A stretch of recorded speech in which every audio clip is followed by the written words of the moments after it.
Hello, we're in Vancouver at the iwNHL meeting. We just finished the epigenetic session with fantastic three speakers, Eduardo Sotomayor, Laura Pasqualucci, and Owen O'Connor.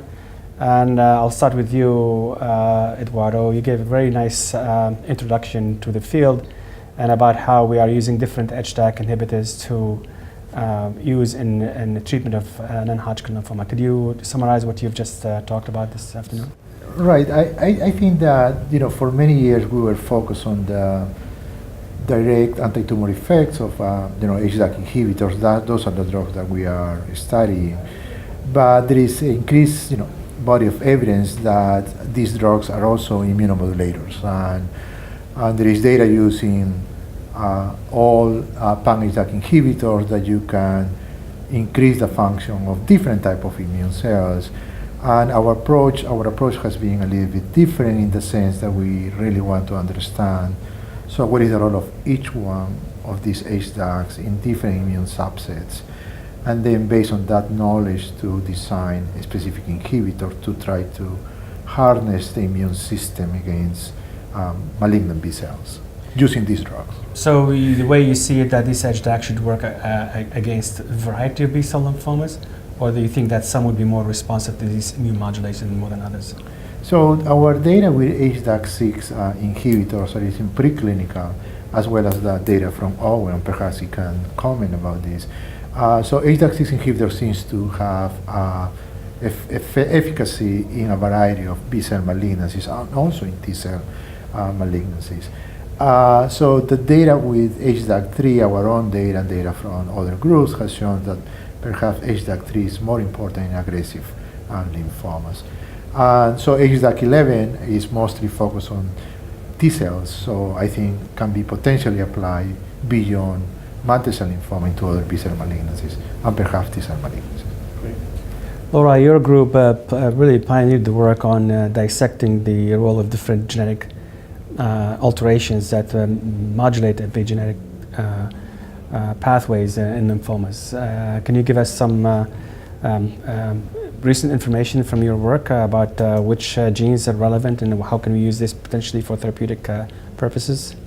Yes, I think one of the very interesting and unanticipated finding from the large sequencing studies over the past few years was the identification of highly recurrent mutations in genes that encode for epigenetic modifiers, and among them in particular acetyltransferases like CREBP and methyltransferases like KMT2D, or also the EZH2 methyltransferase. So I think what this is telling us is that in particular germinal center-derived lymphomas, which include follicular lymphoma and DLBCL, as you know, and therefore approximately 70% of all lymphoma are probably addicted to epigenetic disruption.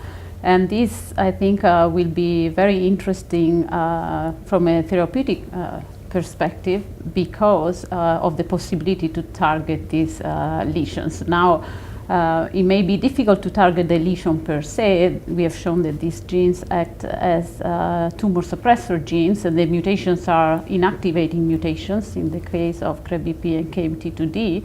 But the epigenetic changes that derive from the loss of activity of these genes may instead be reversible, and therefore one may think at exploiting this situation for the use of molecules that could help re-establishing physiologic acetylation levels or physiologic methylation levels, or on the other hand trying to take advantage of vulnerabilities that get created in these cells as a consequence of the mutation to then eliminate the cancer cell. Obviously, we have a lot of work to do to identify what are the methylases that are involved in KMT2D mediated changes, and a lot of work also to document and to bring to preclinical studies some of the findings we have in the lab about vulnerabilities of the mutated cells. But I think there is significant room to improve our ability to tackle these lesions. You also showed that some of these genetic alterations are not sufficient for lymphomagenesis. You need a second partner to cooperate with them. The example you showed at BCL2. Is this also an idea that we can explore therapeutically, probably? Is there?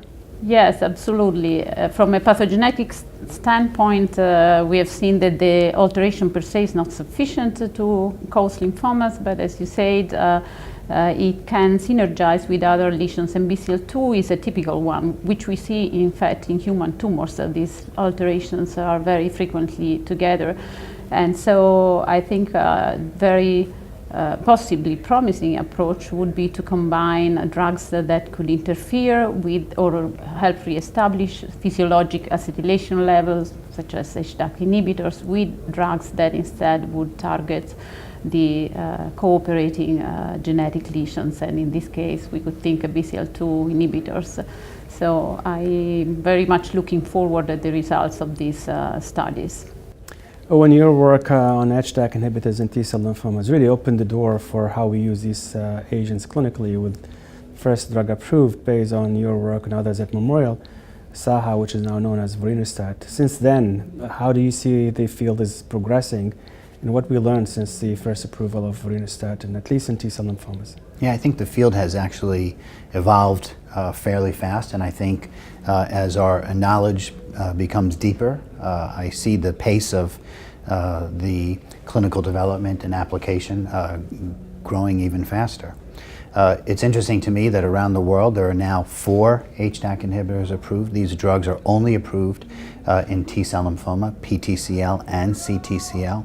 And recently, within the last 5 years, there's a lot of data beginning to suggest that at least some of the subtypes of PTCL seem to harbor or cluster unique mutations in various epigenetic operations, mostly around genome-wide methylation. And I think that's creating a logic for how we can build on those historical observations with HDAC inhibitors and give us some insight into drugs that might rationally cooperate with HDAC inhibitors, like hypomethylating agents. And I think we're now beginning as a field to take that yet a step further, which is to think about how can we leverage some of the immunologic side effects that we heard about earlier from Eduardo, and think about rational biological compounds that could be integrated into these platforms and maybe get us away from those traditional chemotherapy backbones, which really haven't moved us very far over the years. You mentioned there's 4 drugs approved by regulatory agencies for the treatment of T-cell lymphomas. Mm-hmm.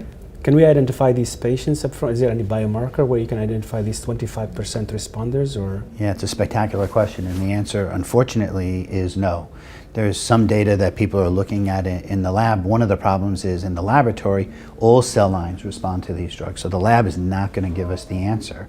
We're going to need to do studies in patients getting these drugs, and that's sometimes hard because these diseases are incredibly fast growing.